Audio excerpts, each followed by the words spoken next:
mesti keluar melalui black hole, lubang hitam. Nah, lubang hitam itu Stephen Hawking aja nggak bisa bikin rumus di situ. Orang yang paling jago bikin rumus itu nggak ngerti caranya bikin rumus menembus black hole ini, lubang hitam. Nah, Rasulullah itu pernah melewati itu, menembus black hole, masuk ke langit kedua, ke langit ketiga, ke langit keempat, ke langit kelima, 6, 7. Nah, itu posisinya di mana nggak tahu.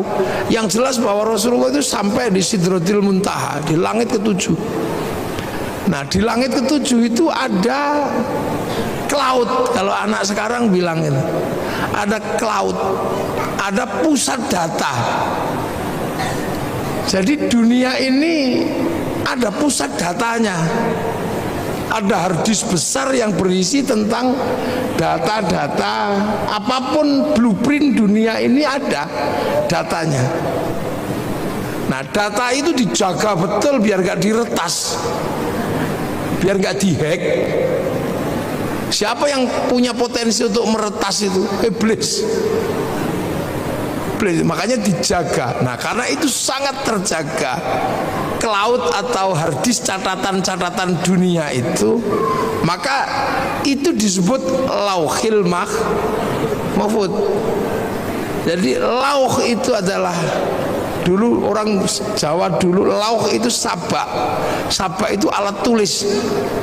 Jadi tempat untuk menulis itu lauh. Mahfud yang terjaga. Nah, itu catatan semua ada di situ.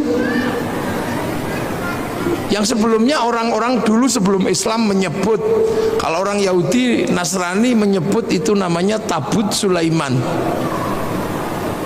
Orang Yunani menyebut kotak Pandora.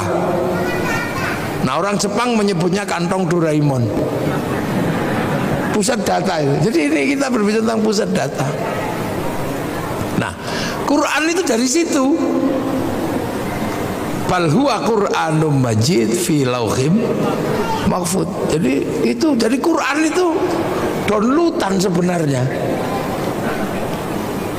Yang download Rasulullah melalui proses sampai 15 tahun di Gua Hira, itu proses download.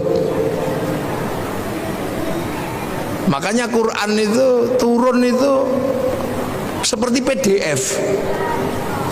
Ada passwordnya.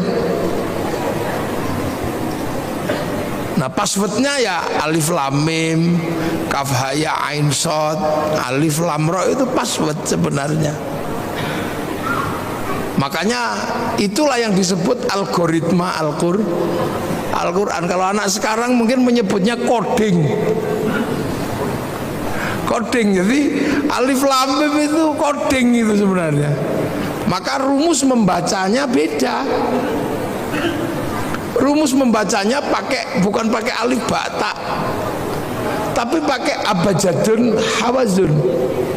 Ada ilmunya. Nanti kapan-kapan saya datang ke Pondok Minggir, tak ajari cara baca codingnya itu. Kitabnya banyak, ada Al-Aufaq, kitabnya Imam Ghazali, yang oleh orang Indonesia disebut wafak atau rajah itu. Tiba-tiba ada huruf ain, ketemu mem, lam, terus tempelnya di pintu itu. Itu coding sebenarnya. Yang karena kita nggak bisa mencerna terus disebut bid'ah, disebut musyrik, karena kita nggak bisa mencerna. Karena itu coding. Makanya akhirnya kalau kita lihat huruf seperti itu di dalam Al-Quran, langsung kita sebut maknanya Allahu a'lamu bimuradi. Hanya Allah yang tahu maksudnya. Itu sesungguhnya coding. Jadi Quran ini downloadan kalau dalam bahasa anak sekarang. Nah, manusia itu juga berasal dari situ. Jadi sebelum sampean di sini, itu juga diregister di situ duluan. Jadi manusia sebelum fanfukhur ruh, sebelum roh itu tiup ke dunia ini, manusia itu juga diregister di situ. Dicatat dulu di situ, di lauh itu. Ditanya, alastu bi rabbikum? Kamu lupa nggak kalau nanti kamu tak turunkan ke sana itu, ke bumi yang jauh itu, kamu lupa nggak kalau aku ini Tuhanmu?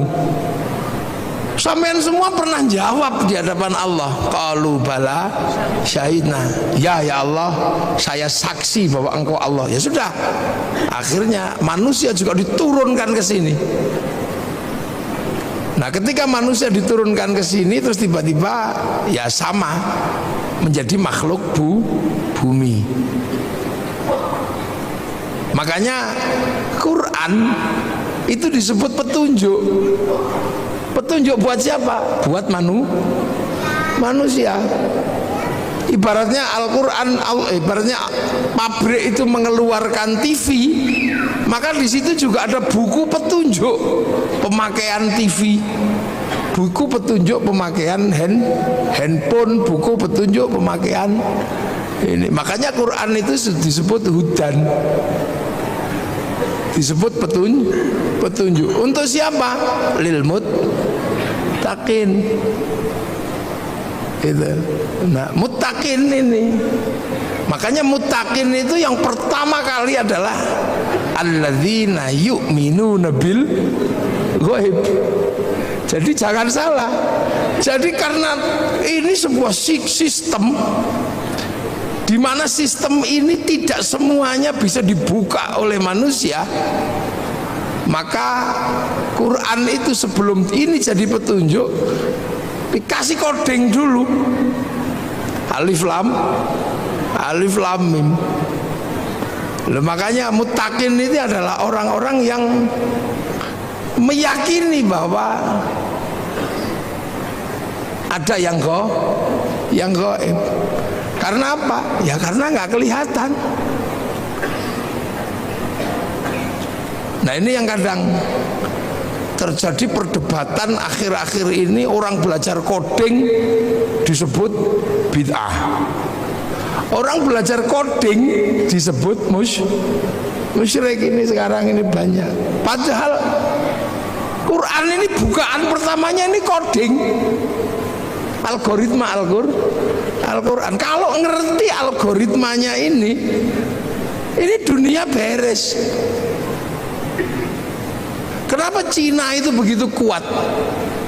Karena dia mengerti algoritma digital domain internasional. Kenapa Amerika ini kuat? Karena dia menguasai coding algoritma digital.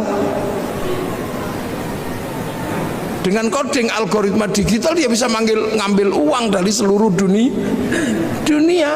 Sampean bayar sekarang itu duit semua.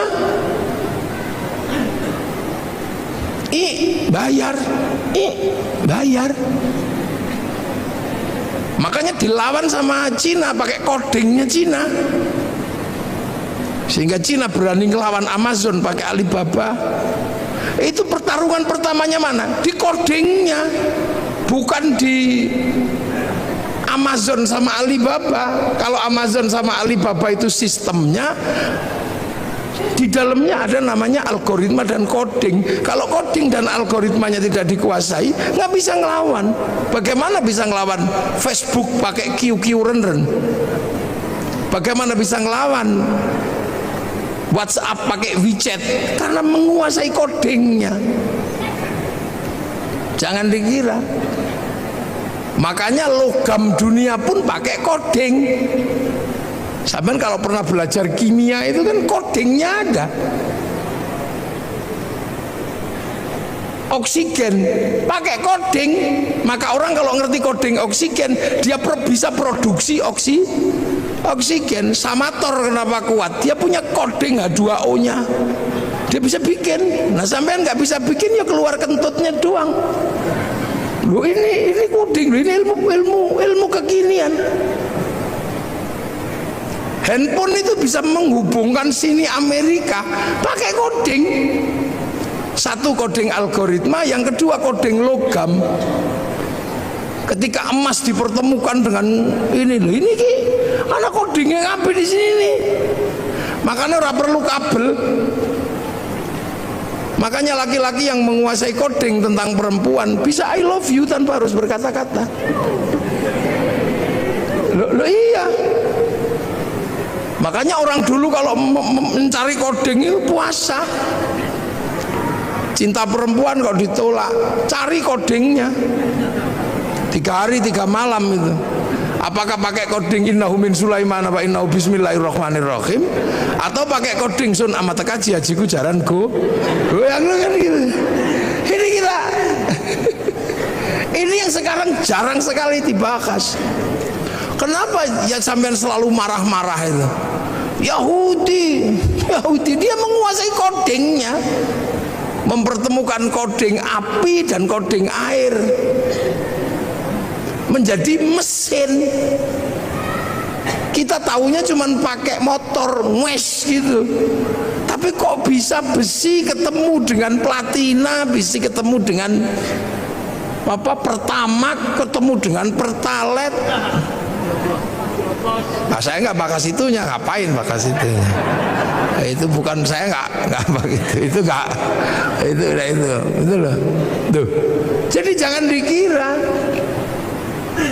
Ini yang kadang hari ini kenapa kemudian kita ini terlambat. Al-Quran kita selalu baca sebagai print out. Maka ketika Al-Quran kita selalu baca sebagai print out-nya, ya isinya hukum-hukum, petunjuk pemakaian. Tapi petunjuk pemakaian TV, kenapa TV bisa menyala? Itu ada codingnya di situ. Bagaimana gambar yang tidak kelihatan bisa diterima oleh TV yang lain? Itu coding. Logamnya masuk coding. Yang kebetulan ahli logam dunia itu adalah Nabi Daud, punya kitab namanya Zabur. Nah, kitab Zabur dan Nabi Daud itu masih dipegang oleh orang Yahudi. Makanya Yahudi yang menguasai coding logam dunia, dan hari ini dunia dikendalikan oleh logam. Maka wajar saja kalau Yahudi yang menguasai sistem teknologi dunia. Lu jangan dikira sampean ini coding semua di sini nih. Kok bisa besi so ngirim gambar gitu. Lah itu. Jadi sampean jangan dikira Facebook ketika dia menguasai codingnya, dia punya uang 200 triliun setiap bulan dari Asia Tenggara. Ayo, judi online, ngeslot itu yang pertama kali dilakukan bikin coding dan algoritma.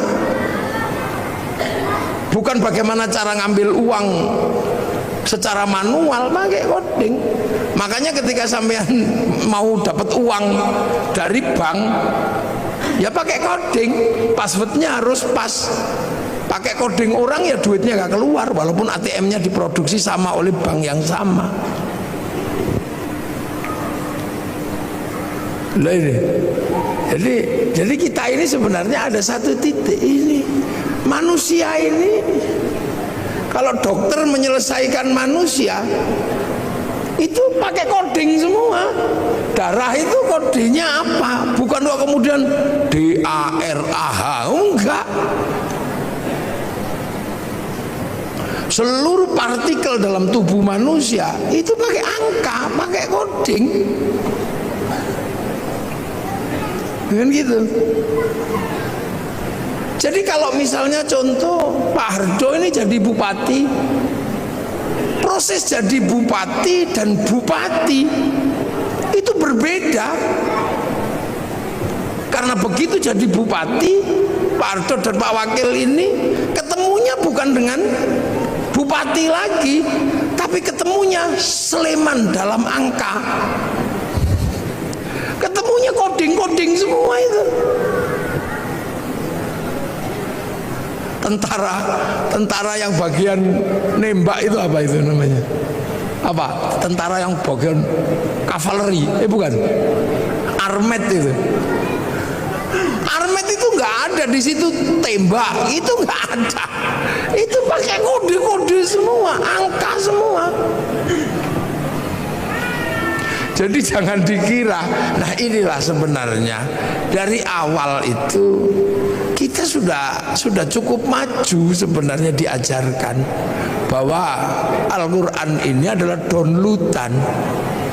Nah, manusia ini juga produk dari sana, sama-sama dari pusat yang sama. Makanya manusia ketika turun ke sini dikasih paketan kan, ada paketannya itu. Karena dari pusat data yang di sana kasih paketan, rezekinya sekian, istrinya ini, nyawanya sekian gitu. Kalau paketannya habis ya kick, udah selesai.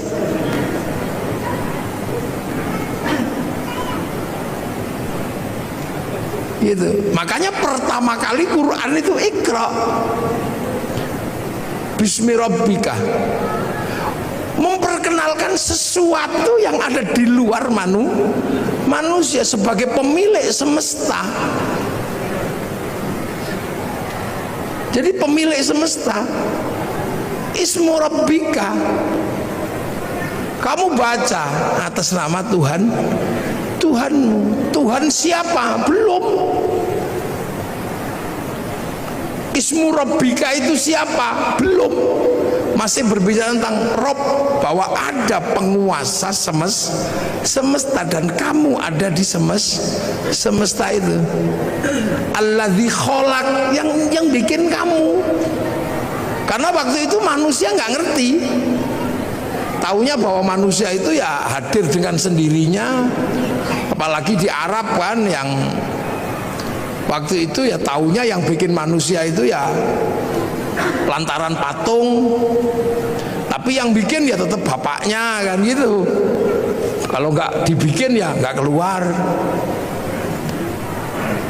Gitu. Dia nggak ngerti bahwa ada semesta Tuhan, itu nggak ngerti. Makanya manusia pertama kali diajarkan, kamu harus tahu bahwa ada realitas universal, realitas mutlak, kalau di luar realitas parsial seperti kamu. Kamu ini realitas parsial, seperti realitas sapi, realitas ini. Tapi di balik itu semua ada yang mutlak. Nah, itulah penguasa goib, pemilik goib itu.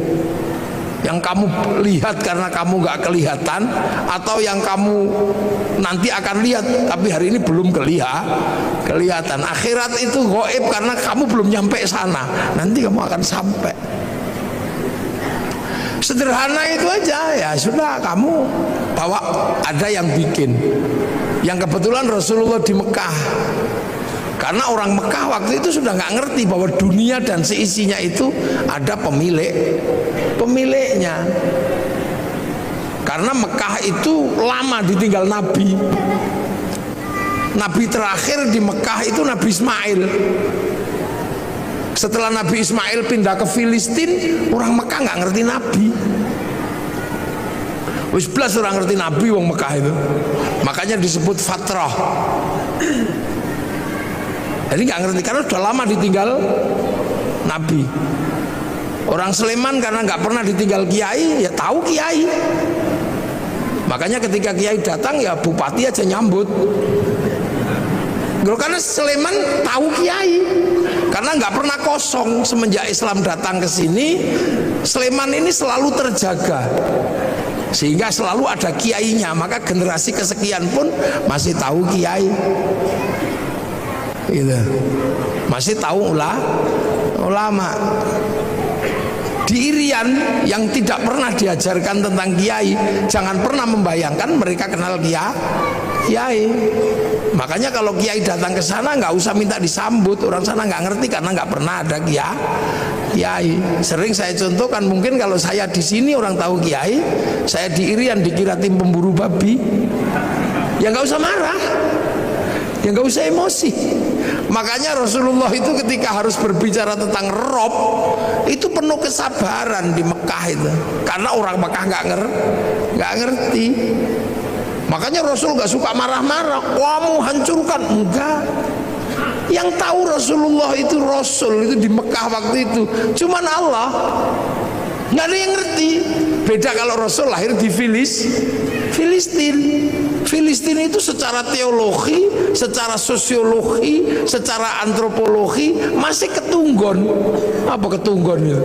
Masih ditungguin Nabi. Jadi orang tahu Nabi kalau di sana. Kalau di sana nggak ngerti. Kalau Nabi lahir di Palestina gitu, enteng. Aku Nabi. Oh ya, kamu Nabi. Karena orang lahir di Mekah, aku Nabi. Makanya orang Mekah nggak ngerti Nabi. Makanya saksinya hanya Allah. Wa kafa billahi syahida. Hanya Allah saksinya. Sudah gitu pelajaran Tuhan itu repot bagi orang Arab waktu itu, sulit. Tuhannya Tuhannya kelihatan, patung diajarkan kepada Allah yang tidak kelihatan. Robnya banyak, diajarkan Rob satu, Tuhan satu, susah. Kalau beribadah susah lagi, suruh wudhu. Wudhu itu susah bagi orang Arab karena pakai air. Air itu bukan budaya Arab. Karena di Arab nggak ada air, diminum aja susah kok suruh wudhu. Apalagi suruh jinabat, tambah susah lagi. Kalau seandainya budaya air itu di Indonesia gampang. Makanya kalau sesuai budaya Arab mestinya toharo itu hanya sampai di tayamum, di debu. Jadi Islam itu bukan Arab sentris karena pelajaran dasarnya sangat berbeda dengan budaya Arab. Jadi Islam itu sangat berbeda yang diajarkan Rasul dengan budaya Arab. Orang Arab nggak ada air, diajari pakai air. Sudah tahu makanan itu susah, tiba-tiba disuruh sedekah, disuruh zakat. Orang Arab itu cari makan susah, harus berburu. Makanya orang Arab itu kalau berburu, saudaranya harus banyak. Kalau berdagang, kafilahnya harus banyak. Kafilah yang saudaranya nggak banyak, diajar sama kafilah yang mayoritas mate. Makanya orang Arab itu saudaranya harus banyak. Makanya tradisi orang Arab itu seneng ngitung saudara. Saudara bin ini. Untuk apa? Membangun komunitas. Karena sistem survive-nya orang Arab adalah komunal. Nek kekuatannya sedikit kalah sama suku, dikit kalah. Begitu berebut air gitu, saudaranya cuma 5, ditabrak yang saudaranya 20, hilang. Sementara cari air di tempat lain susah. Ada pohon satu tiba-tiba berteduh di situ enak itu. Kedatangan suku yang lebih besar ditabrak habis. Makanya mereka harus punya suku yang besar. Makanya orang Arab itu punya tradisi ngitung saudara. Ibn al. Lah orang Jawa ya nggak terlalu ngitung. Dipecat sama saudaranya yang ini hidup di sebelah situ hidup. Makanya orang sini itu kampungnya banyak. Karena apa? Hidup dimanapun bisa. Di lereng Merapi ya hidup, di pojok minggir ya hidup. Di mana aja hidup orang Jawa itu. Hidup sendiri itu hidup, berdua gitu sama istrinya. Hidup di mana? Hidup cari air nggak susah, cari makanan nggak susah. Di Arab nggak bisa. Begitu ada sumber makanan yang berebut di situ banyaknya luar biasa. Makanya orang Arab harus punya saudara banyak. Makanya sampai di sini pun kalau keturunan Arab selalu ibn gitu. Kalau di sini nyaman. Gak boleh ngambil air di situ, bikin sumur di sebelahnya, ada sumbernya. Makanya di sini desanya banyak. Orang Arab kota karena untuk menguasai resources butuh saudara yang banyak. Nah itu makanya ketika makanan aja susah, kok disuruh zakat? Repot bagi orang sana, apalagi suruh puasa. Sudah tahu panas kayak gitu, suruh puasa. Wah repot katanya, ajaran ini Tuhan ini merepotkan. Lu puasa itu bagi orang Arab ketika musim panas susahnya luar biasa. Orang sini puasa lari ke tepi sungai nyemplung beres, berteduh di bawah pohon pisang sambil sinsot enak. Makanya orang sini itu puasanya itu nggak khusyuk karena sumber makanannya banyak. Orang Arab kalau puasa khusyuk karena keluar rumah lihat padang pasir. Siapa pengen makan padang pasir? Makanya orang sini kamu daripada keluar rumah lihat jambu, lihat apa, daripada itu mending tidur. Makanya dalil yang paling terkenal di Indonesia itu naumuso imin ibadatun. Jadi tidur itu adalah bagian dari ibadah. Karena potensi nggak khusyuk ketika keluar rumah itu tinggi. Nah itulah makanya orang sini kalau bulan puasa lebih banyak tidur. Nah, akhirnya susah nyarinya karena tidur. Daripada susah-susah nyari dimerconi. Makanya bagi orang Indonesia mercon itu sesungguhnya adalah bagian dari proses puasa yang punya sistem kultural yang seperti Indonesia. Maka Pak Kapolres, mercon jangan terlalu dilarang.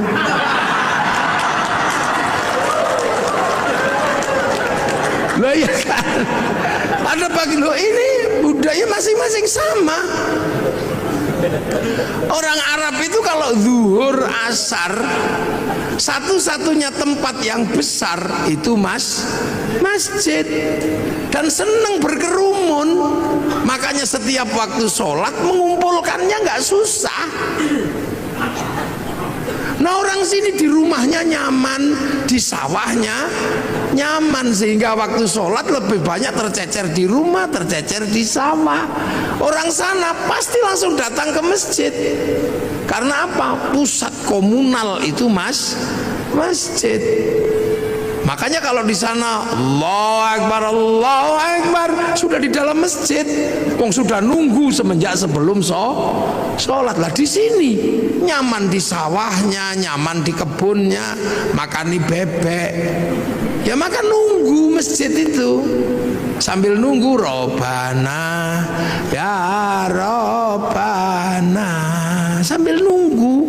Karena nyaman di tempatnya masing-masing. Speakernya harus tinggi biar denger. Nanti datang satu malah rokokan depan masjid. Ya yang sabar. Makanya ada pujian tombo ati. Wong wis pegel nambah niatine dhewe ra. Ini menghasilkan sistem sosiologi agama. Antropologi agama itu muncul dari situ. Begitu udah nggak tahan karena terlalu lama, baru diuruki anjang jeruan teko. Ini sistem sosiologinya. Makanya puasa di sini nyaman, orang tidur ngorok gini, lihat matahari nggak kayak orang Arab.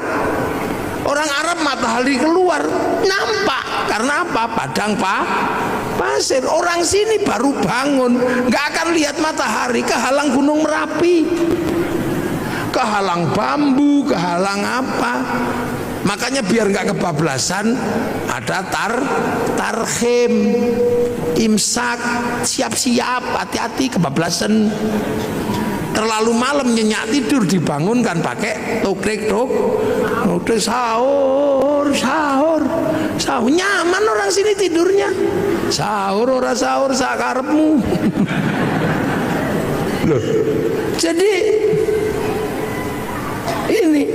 Jadi proses di sana ini berbeda.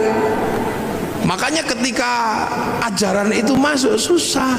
Apalagi haji itu bagi orang Arab itu masalah. Kalau nggak saking kuatnya ajaran keyakinan, apa? Tawaf. Satu kalau musim panas, yang kedua syahwat.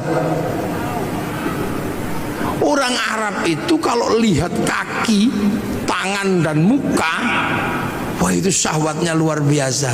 Sementara kalau tawaf, ini muka harus dibuka. Betapa kita bisa melihat orang-orang yang indah di sana.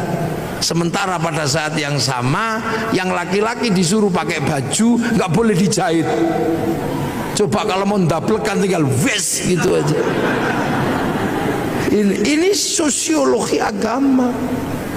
Makanya Islam itu ja'a ghoriban wa sayaudu ghoriban, asing dan akan pergi dengan asing. Loh, makanya Islam itu pertama ya wa kafa billahi syahida Muhammadur Rasulullahnya Allah yang tahu. Sampai kemudian orang Arab ada yang bisa menerima. Nah, itu yang disebut walladzina ma'ahu, orang yang bersama Rasulullah, para sahabat. Makanya sahabat itu ya orang Arab. Karena Islam itu turun di Arab. Sahabat ya Abu Bakar, Umar, Utsman, nggak ada sahabat namanya Joni gitu. Atau Hardo, itu nggak ada. Ya Danang, Edi, ya nggak ada. Wong itu baru terjadi proses di sana. Sampai akhirnya orang-orang yang mengikuti Rasul ini bentrok sama yang tidak mau. Makanya ada konsep asyidda'u alal kufar, marah sama yang kafir yang nolak. Sampai akhirnya rekonsiliasi. Yang kafir masuk Islam, sudah. Wong ora ngerti kok ya enggak apa-apa. Abu Sufyan, abu yang lain itu masuk Islam. Dalam Al-Quran terdokumentasi ruhama ubainahum tarahum ruka'an sujada yabtaguna fadlan minallah wa ridwanan simahum fi wujuhi min atharis sujud. Jadi tidak ada yang lain, hanya Allah. Sampai akhirnya Islam itu keluar dari jazirah Arab. Nah, itu digambarkan dalam Al-Quran ayat terusannya, dzalika mathaluhum fit Taurat wa mathaluhum fil Injil kazar'in. Islam itu digambarkan di Taurat dan di Injil seperti tanaman. Lah makanya kemudian ada yang nanam. Yang rukun Islam tadi itu rukun Islam harus ditanam. Nah, ada yang berangkat menanam ke Eropa, Tariq bin Ziyad. Ada yang berangkat menanam ke Cina, Sa'ad bin Abi Waqqas. Ada yang berangkat menanam ke Afrika, sahabat Salman, sahabat Bilal. Nah, ketemulah dengan dunia yang berbeda, manusia yang berbeda, budaya yang berbeda. Terus ada yang ditanam ke Indonesia. Lah makanya ketika ditanam ke sini, wong konsepnya kazar'in seperti tanaman, maka orang Jawa ketika menerima Islam, konsep yang dipakai adalah apa? Lir ilir tandure wusu milir. Jadi zar'in itu tanduran. Maka orang Jawa menyebut tandur. Jadi aja dikira itu tembang ngarang, itu enggak. Kazar'in seperti tanaman. Mulane wong Jawa menyebutnya tandur. Lir ilir tandure musu milir. Aja krucak-krucik to, Kang. Ya. Jadi tandur. Nah, itu ditandur di semua tempat. Yang tadinya wudhu, di sini nggak ada masalah. Karena apa? Di sini banyak air. Itu sholat nggak ada masalah di sini. Karena orang sini wis dari pelajaran dasar Tuhan itu juga nggak kelihatan. Tan kenoki noyongo ngopo laisa kamitslihi syai'un. Suruh puasa ya seneng orang sini, apalagi orang sini hobine poso. Karena dulu orang sini mengenal istilah upawasa. Upawasa itu nggak makan, nggak minum, nggak menyentuh perempuan, persiapan muksa. Makanya bahasa Islam syahrul Ramadan kok nggak makan, nggak minum, nggak menyentuh perempuan seperti upawasa, maka syahrul Siam disebut bulan puasa karena ditanam di sini. Sholat ya ditanam di sini, sembahyang Allah tanam sini pengiran. Saya ini mestinya syaikhun ustadzun, tanam sini jadi kiai. Ya kudu trimo jejeran karo Kebu Kiai Slamet, tombak Kiai Pleret, musola langgar, Allah pangeran, malah ono sing ngarani sing ngecat Lombok. Ya itu biasa. Sampai hari ini sing teko dhisik Honda Ya walaupun Ekeng ya tetap disebut Honda, karena yang datang pertama Aqua, maka Ades pun ya rela disebut Aqua. Nasional disebut Sanyo, seluruh pembalut ya Softtek. Ya ini karena ini namanya sosiokultur. Jadi jangan dikira agama itu tidak, karena dipakai manusia punya budaya, punya pengetahuan. Ya kan, begitu ditanam di sini orang nggak boleh lagi ribut masalah jenggot. Karena apa? Manusia sini rasnya Mongoloid. Ras Mongoloid tidak punya jenggot. Kalau ras Semit, bangsa Arya punya jenggot. Makanya sahabat dan orang Arab sampai sekarang masih punya jenggot seperti Nabi, karena bangsanya sama. Maka jangan ribut di negeri dengan ras tidak berjenggot. Sampai sekarang di Arab bisa nyuntur Rasul makan pakai 3 jari, bisa wong kurma. Lah tekan kene soto ya ndak bisa. Sampai sekarang di sana jubahan masih bisa, karena kultur dan geografinya masih sama. Orang sini pakai jubah ya nggak bisa nanam padi. Makanya jubah baju syar'i dipotong, potongan baju syar'i namanya syar'un. Orang sini nggak punya huruf ain, punyanya monggo botongo, maka syar'un jadi sarung, saruan jadi sarungan. Maka orang sini nggak perlu ribut masalah katok cingkrang, karena fleksibel. Sampai nek pengen cingkrang lintingan sing rada dhuwur, nek pengen medun plotrokno beres.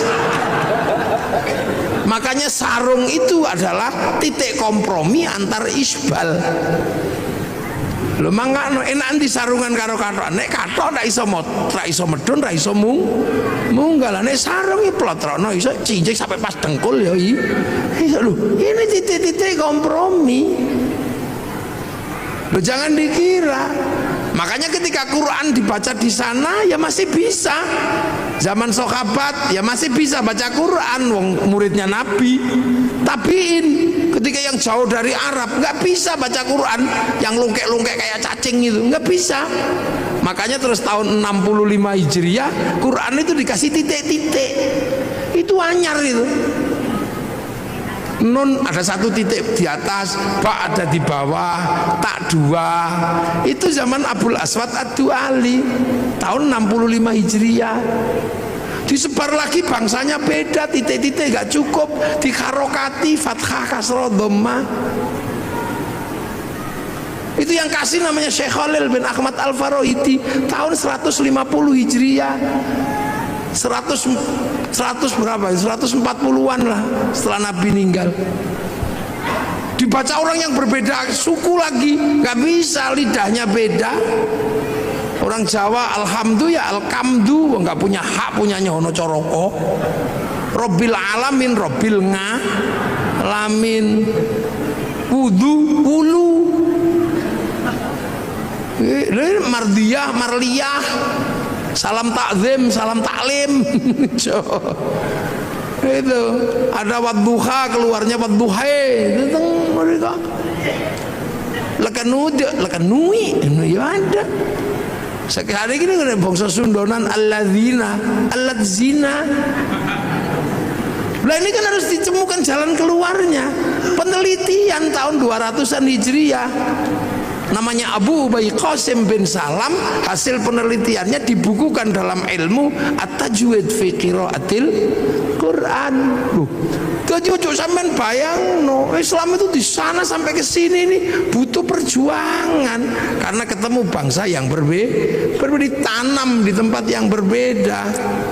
Prinsipnya cuma satu, tumbuh enggak tanaman ini. Akhraja syat'ahu fa'azarahu fastaghladha fastawa ala suqi yu'jibu zurra' al-yaghidhu bimul kufar. Tanaman ini tumbuh enggak? Sampai kemudian ketika dibawa ke pasar ini menjadi mendominasi apa enggak? Dominan atau tidak di pasar agama ini? Makanya pakai bahasa suk. Nah, hari ini ketika Islam ini ditanam di sini tumbuh, berkembang, dan di pasar internasional kita paling banyak. Mau haji paling banyak orang Indonesia, berbicara sholat paling banyak orang Indonesia, orang hafal Quran orang Indonesia, setiap qiraah juaranya dari Indonesia, masjid paling banyak Indonesia. Jadi ketika berbicara konsep agama Islam dan pertumbuhannya, yang ditanam di Eropa macet, yang ditanam di Afrika ya segitu-gitu aja, yang ditanam di Cina juga nggak tumbuh, tapi yang ditanam di sini tumbuh subur menjadi dominasi pasar dunia. Loh kok gitu, ada yang mengatakan Islam terbaik ada di mana? Ya di sini.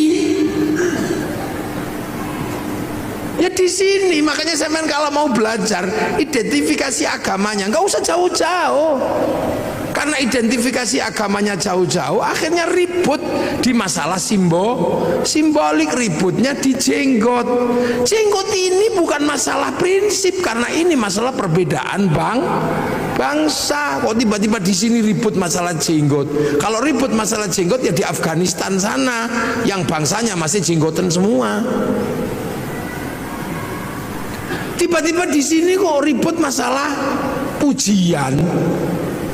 Tiba-tiba di sini ribut masalah gedek-gedek di zikir.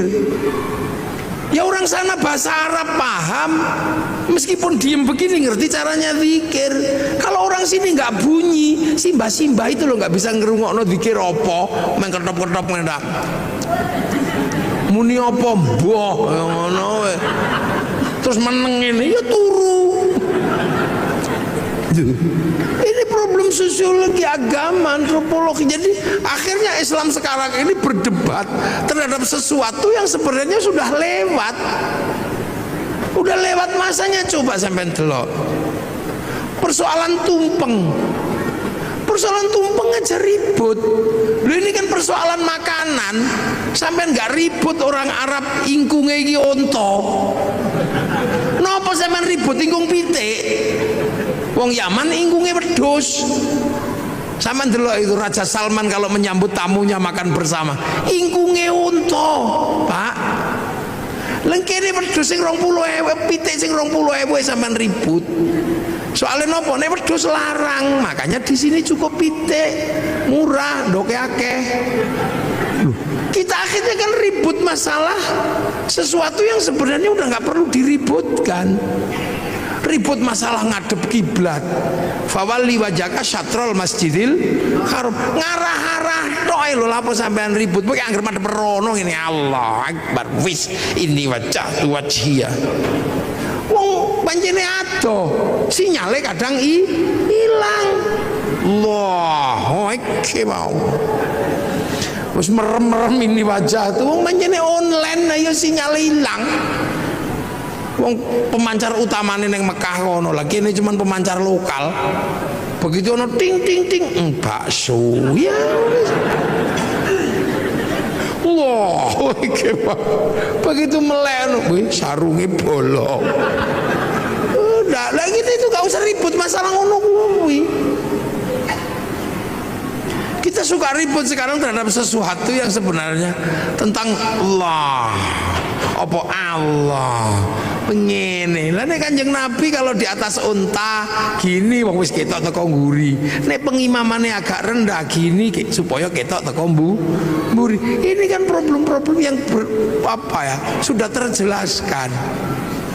Jadi karena ditanam di sini ya pakai sini. Krungu Islam Nusantara. Oh iki apa?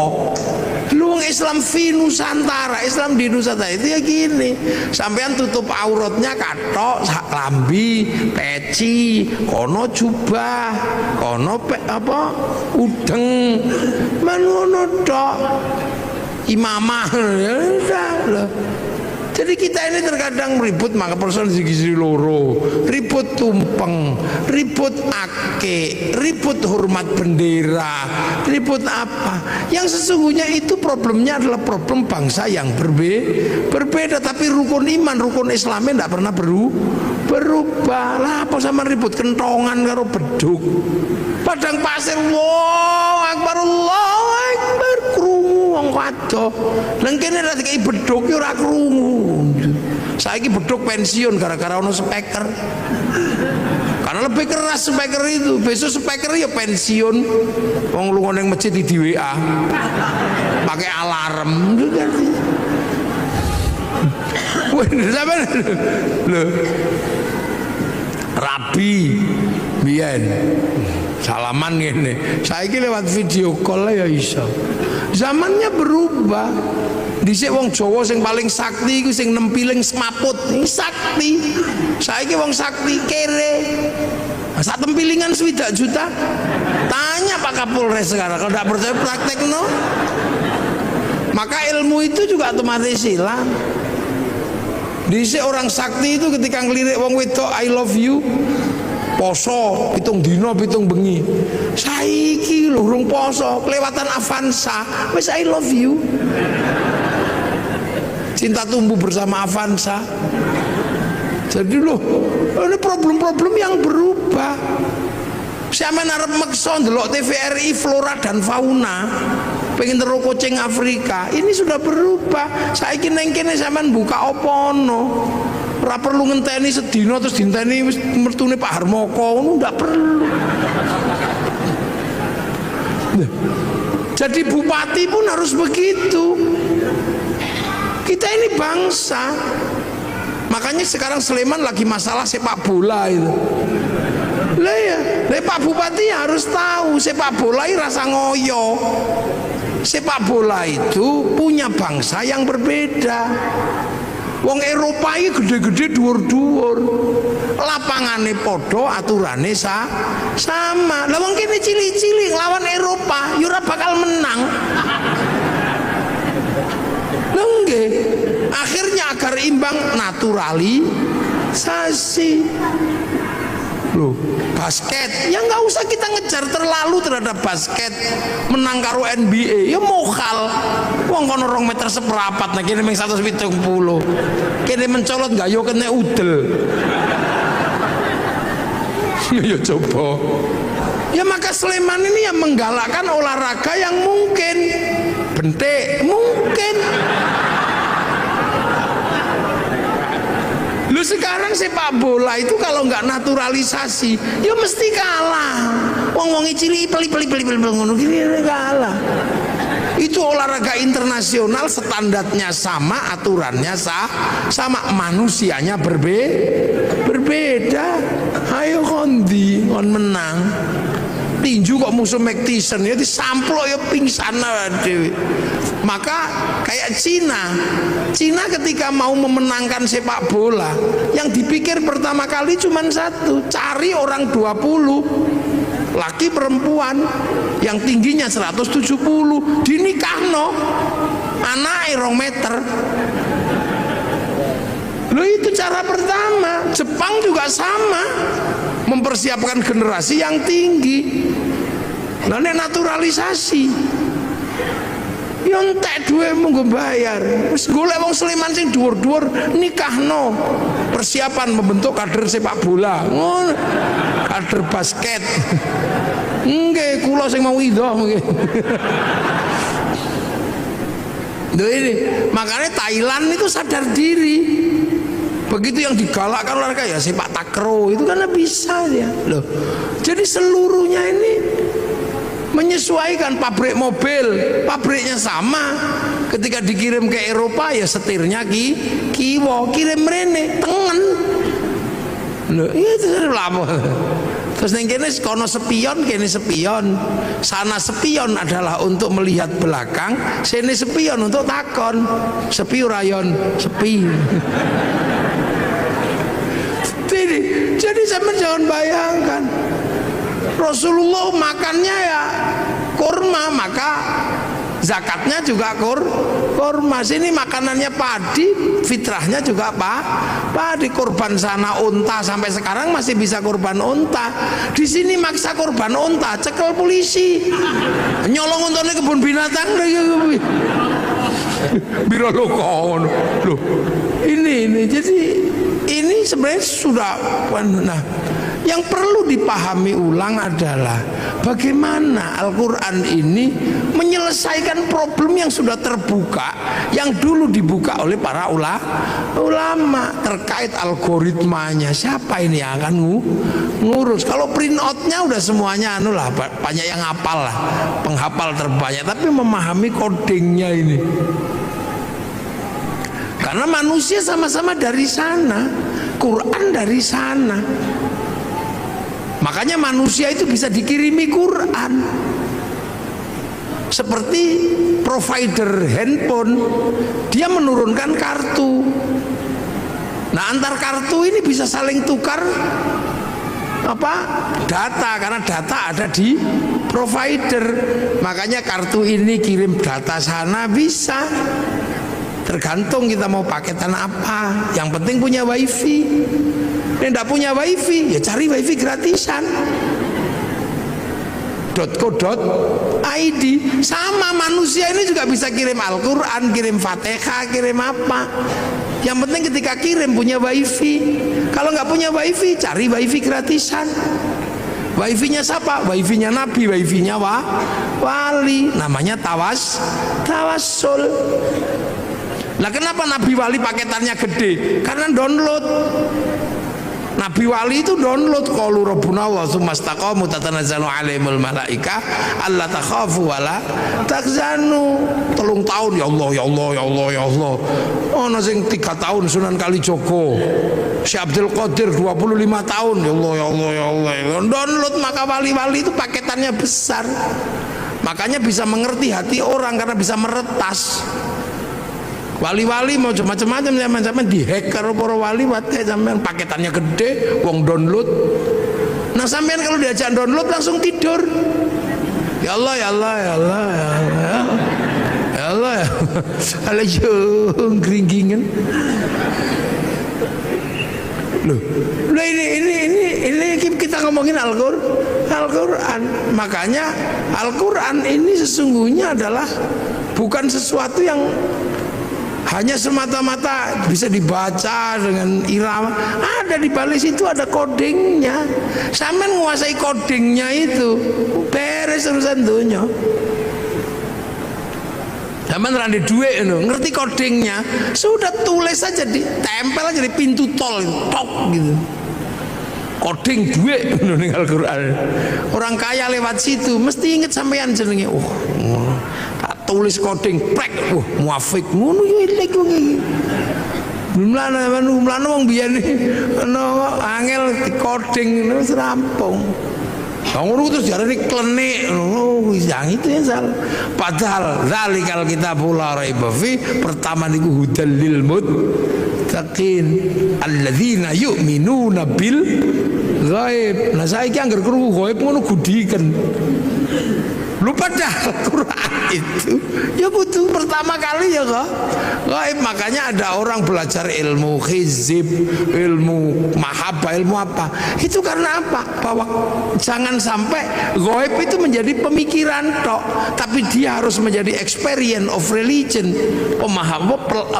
pengalaman keagamaan. Makanya ono sing sampai jerok no zikir gitu, ya Allah ya Allah ya Allah ya Allah ya Allah ya Allah gitu. Nah, untuk itu semua ya men harus ngerti donya niki ana sing duwe sapa? Rob, pangeran. Nan ismu rabbika iku sapa ae, sapa apa jenenge pangeranmu. Makanya Quran pertama kali Fatihah. Fatihah itu bunyi pertama apa? Bismillahirrahmanirrahim. Sebut asmane Gusti Allah. Nah, ismu rabb iku sapa ae? Ya 99 iku walillahil asmaul husna fad'uhu biha. Makanya ada orang yang seumur hidupnya cuma nyebut-nyebut tok. Ya Allah ya Allah ya Allah ya Allah ya Allah ya Allah ya Allah. Loh, perintah pertama sebut asma Allah. Sebut. Ndas wong ra iso muni diajari apa? Gede-gede ya Allah ya Allah ya Allah ya Allah. Tangan nggak bisa bunyi cekeli tas bokong nggak bisa bunyi suruh duduk. Kaki nggak bisa bunyi suruh sila, supaya semua bisa menyebut asma Allah. Dok subhanallah, picak telek masya Allah, ngelunggui udut iya Allah. Ini kan pelajaran dasar, sebut asma Allah. Makanya kalau ada orang gedek-gedek, oh coba lono, karena itu mengajari kepalanya agar bisa mengenal Allah. Nek ono wong nyekel tasbih, oh coba lono, karena mengajari tangan menyebut asma Allah. Nek ono wong silo, coba nesoni, itu kaki sedang diajari menyebut asma Allah. Nah nanti kalau semua asma ini sudah kamu sebut, hatimu akan tumbuh, nyumber itu apa? Nyumber itu akan keluar apa? Ar-Rahman. Kamu akan tahu semesta Tuhan bahwa Allah itu penuh belas kasihan. Ar-Rahman kang welas asing dalam dunia lan akhirat. Jadi sesuatu di dunia dan di akhirat itu dapat rahmatnya Allah. Makanya sampean nggak usah marah sama orang. Cina, wih lo Cina itu neng donya, berarti oleh welas asih Gusti Allah. Makanya orang Islam itu bisa berhubungan sama Cina dengan inten. Kapan? Ya ketika sholat. Orang sholat pasti berhubungan sama Cina secara inten. Kenapa? Karena sholat itu nutup aurat. Tutup aurat itu kain. Kain itu urusannya pabrik kain. Nah pabrik kain itu sing duwe Cina. Mula aja ngamukan karo Cina ne lunga udah. Loh, ini dunia ini nggak ada yang berdiri sendiri. Ngaji malam hari ini Jepangnya ra teko, mike teko. Sampean wudu itu urusannya sama air, tapi air diurus sama pipa sanyo diurus Mas Pion. Sampean ra entuk ngamuk pabrik. Lunga haji pesawat dae wong Yahudi mati sampean nglangi. Loh, makanya Ar-Rahman ini meletakkan manusia hidup penuh kasih sayang. Karena apa? Saling melengkapi. Itu kurikulum dasar menjadi manusia yang integrated. Makanya kiai-kiai nek pokon maca Fatihah bismillah ilang emo. Karena sampai kehilangan bismillah, dia akan kehilangan kurikulum dasar menyebut asma Allah. Mulane wong nek maca Fatihah kok bismillah ilang, dia nggak punya kurikulum dasar menyebut Allah. Begitu ra duwe kurikulum dasar menyebut Allah, ya kaku. Makanya wong nek maca Fatihah bismillah ilang, keras. Dikit-dikit marah. Nah ini di sini ini sebenarnya adalah pembelajaran dasar. Nah hal-hal seperti ini kadang nggak disampaikan. Karena apa? Ini butuh konsekuensi logis. Konsekuensinya apa? Harus ada laboratorium Al-Quran misalnya. Depak Sleman harus membuat laboratorium untuk belajar coding Al-Quran. Itu Depak harus tanggung jawab. Kalau Depak tanggung jawab, ya bupati harus biayai. Kementerian Agama membiayai ini untuk apa? Mengkaji kitab-kitab klasik untuk membuka kembali algoritma dan coding Al-Quran. Kajian Al-Aufaq, Mamba Usulul Hikmah, Syamsul Ma'arif. Ini kajian-kajian coding. Saya tahu seperti ini, kenapa coba? Belajar dari mana? Dari anak saya yang kecil. Angger dino Rebo belajar coding. Oh lah kok sama dengan sing tak pelajari mbiyen. Cuman ini coding digital, sing tak pelajari mbiyen coding Al-Quran. Dulu saya belajar tentang abjadun hawazun ini. Ono wedhus wangel di kongkon manak templeki mbek ngono rong dina meteng. Lha iku nek wong tau mono ngerti. Wong ra manak-manak ngono dikai coding wetenge templeki pluk ngono. Oleh 2 wulan ngono wis mandeg. Lha iku mbiyen makane kan ada raja-raja itu coding sebenarnya. Oh, begitu delok lho kok padha karo sing diajari anakku cilik belajar coding ini sama. Cuman itu coding ABCD, kita coding Arab. Lah itulah makanya Indonesia ini nyimpen data besar juga nggak bisa, karena coding kita nggak punya. Huruf kita menggunakan huruf ABCD. Cina bisa karena codingnya huruf dia. Makanya ketahanan digital kita nggak pernah bisa, karena apa? Coding huruf kita menggunakan huruf ABCD, huruf Eropa. Coba disepakati coding kita huruf Jawa gitu misalnya. Terus pas betimbel gedes kira-kira. Tapi untuk kebutuhan itu butuh laboratorium besar. Jadi Pak Siddiq harus bahas itu nanti. Ajukan anggarannya kepada Pak Bupati. Boleh golek piye wong bupati kok kangelan. Iya, apakah Pak Bupati nanti golekne nang Merapi apa nang endi ya karek kondo ngono ae to. Untuk bikin laboratorium bagaimana belajar coding Al-Qur'an. Wong kitabe ono kok.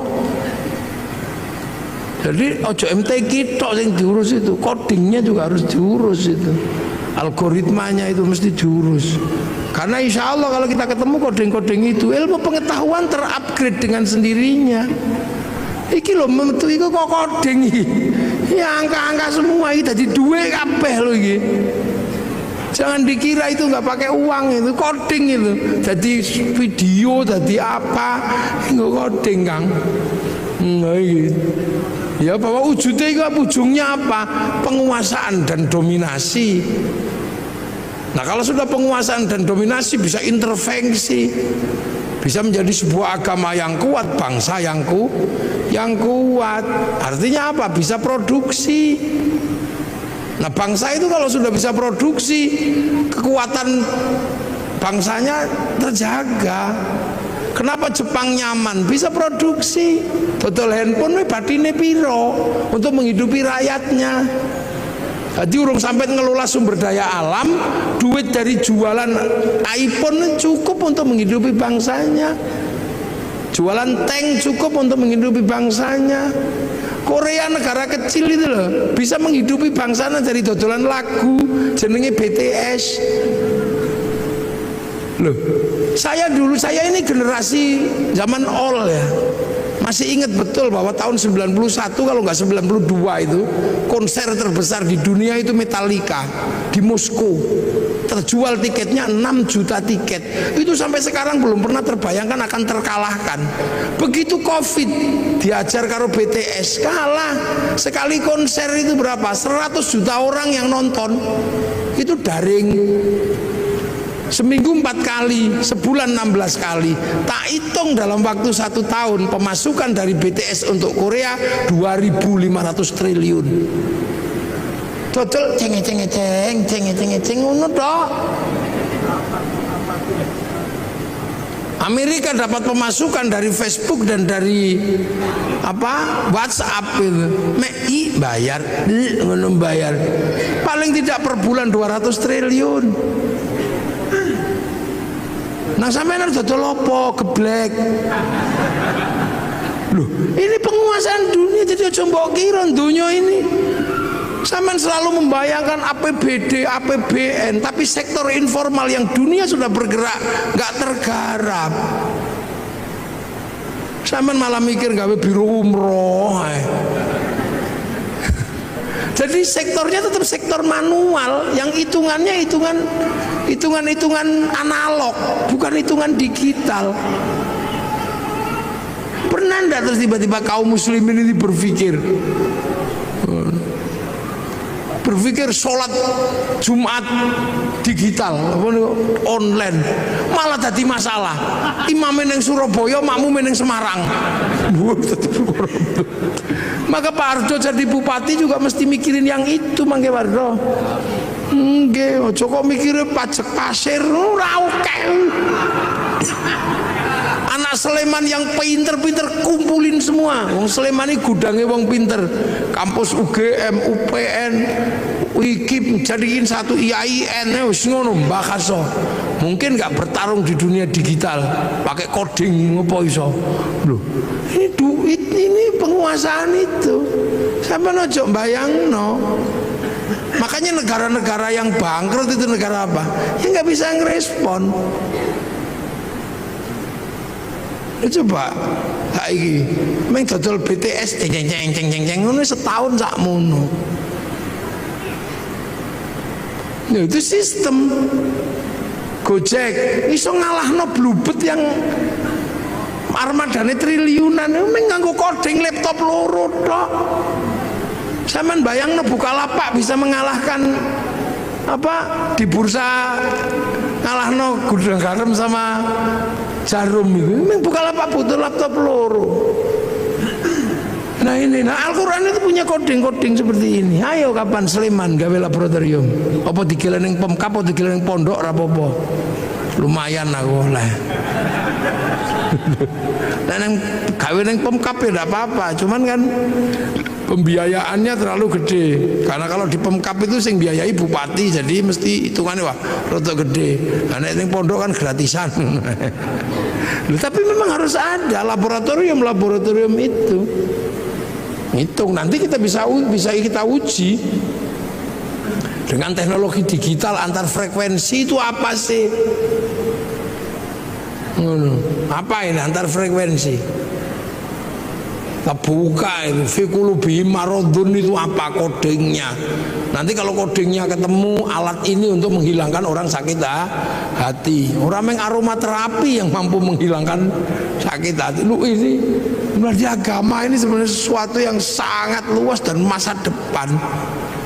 Makanya hari ini hampir seluruhnya teknologi ini kan teknologi langit yang dulu pernah dijalankan oleh Rasulullah lewat Isra Mi'raj. Nah ini penting untuk dikaji secara bersama-sama, dan inilah sebenarnya harapan besar bahwa Al-Quran pada suatu saat akan mencetak orang-orang masa depan. Jadi Islam itu nanti punya orang masa depan yang mampu memecah kode-kode dunia. Neng itu kapan terjadi? Tapi pasti terjadi. Karena akan muncul orang itu. Siapa? Ya orang yang bisa memecah kodingnya langit dan bumi. Karena itu nanti ada orang itu ada nanti. Ini saya kira tumbuh kapan? Karena orang itu sudah disebut di dalam Al-Quran bahwa nanti pada suatu saat akan ada orang yang mampu memecah koding-koding dunia ini.